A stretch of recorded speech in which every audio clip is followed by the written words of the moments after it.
కాలుష్యం కట్టలు తెంచుకుని ప్రవహిస్తోంది. తెలంగాణ రెండో రాజధాని వరంగల్ నగరంలో ఎక్కడ చూసినా కుళ్ళు కంపు కొడుతోంది. జనం తీవ్ర అసౌకర్యానికి లోనవుతూనే కాలం వెలిబుచ్చుతున్నారు.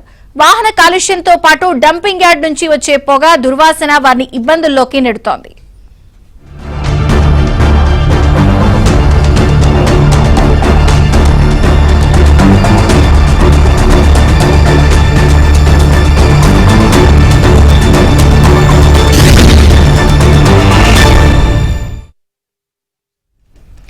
పీల్చే వాయువే ఆయువు తీస్తోంది. వరంగల్ నగరం కాలుష్య కోరల్లో చిక్కుకుంది. రోజు రోజుకు ఎయిర్ క్వాలిటీ పడిపోతోంది. ఇండస్ట్రీలు సరైన ప్రమాణాలు పాటించకపోవడం, కాలం చెల్లిన పెట్రోల్ డీజిల్ వాహనాల నుంచి వెలువడే కాలుష్యం రోజు రోజుకు పెరిగిపోతోంది. మరి ఇప్పుడేం చేయాలి?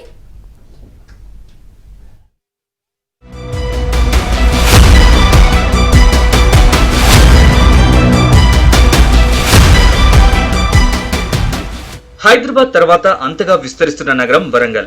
నగరం విస్తరించడంతో ఆ మేరకు కాలుష్యం కూడా పెరుగుతోంది. ఇక్కడ ఎయిర్ క్వాలిటీ ఇండెక్స్ AQIలో PM10, PM2.5 లెవెల్స్ పెరిగిపోతున్నాయి. వరంగల్ నగరం రాష్ట్ర రెండో రాజధానిగా అభివృద్ధి చెందుతుండటంతో పరిశ్రమలు పెరుగుతున్నాయి. పలు కార్యాలయాలు, విద్య, ఉద్యోగ, ఉపాధి పనులు, ఇతర అవసరాల కోసం నగరానికి వచ్చే వాహనాలు లక్షల్లోనే ఉంటున్నాయి. వాటి నుంచి వెలువడే sulphur dioxide, nitrogen oxides, ammonia తదితర కాలుష్య కారకాలతో ఎయిర్ క్వాలిటీ దెబ్బతింటోంది.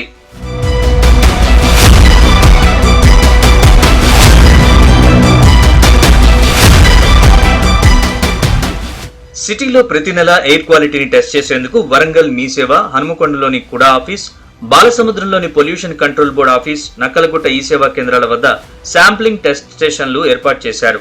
ప్రతి నెల PCB ఆధ్వర్యంలో వాటిని మానిటర్ చేస్తూ ఉండగా సమ్మర్ సీజన్ వచ్చిందంటే పార్టికులేట్ మ్యాటర్ PM లెవెల్స్ మారిపోతున్నాయి.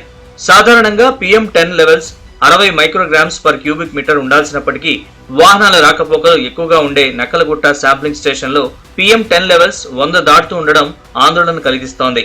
ప్రస్తుతం కాలుష్యంతో జనాలందరూ ఇబ్బంది పడుతున్నారు. అదేవిధంగా అధికారుల నిర్లక్ష్యం వల్ల ఈ కాలుష్యం అనేది ఎక్కువ కావడం జరుగుతున్నది.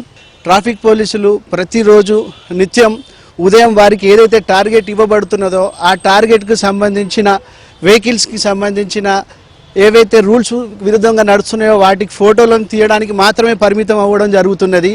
అదేవిధంగా కాలుష్యంకు సంబంధించి గత 15 సంవత్సరాలకు పైబడి వెహికల్స్ ఏవైతే 2 వీలర్లు కావచ్చు, 4 వీలర్లు కావచ్చు, హెవీ వెహికల్స్ కావచ్చు, ఏవైనాను కూడా రోడ్డు మీద నడిచినను వాటికి సంబంధించిన కాలుష్యానికి సంబంధించి పొల్యూషన్ సర్టిఫికేట్లు కావచ్చు, ఇతరత్ర ఇన్సూరెన్స్కు సంబంధించిన విషయాలు కూడా ఏవి కూడా ఈ వ్యవస్థలు సరిగా చూడకపోవడం చాలా బాధాకరం. నగర వ్యాప్తంగా సీజన్ ని బట్టి PM10, PM2.5 లెవెల్స్ లో హెచ్చుతగ్గులు ఉంటుండగా డంప్ యార్డ్ ప్రభావిత గ్రామాల్లో వాటి లెవెల్స్ చాలా ఎక్కువగా ఉంటున్నాయి. డంప్ యార్డ్ నుంచి వచ్చే పొగ, దుమ్ము, ధూళి కారణంగా మడికొండ, రాంపూర్ చుట్టుపక్కల ప్రాంతాల్లో ఎయిర్ క్వాలిటీ చాలా పూర్గా ఉంటోంది. మడికొండ ప్రాంతంలో PM2.5 లెవెల్స్ సగటున 243 మైక్రోగ్రామ్స్ చూపించింది.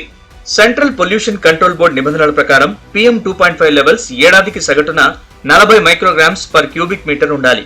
మడికొండ చుట్టుపక్కల ప్రాంతాల్లో 200 దాటి చూపిస్తుండడం ఆందోళన కలిగిస్తోంది.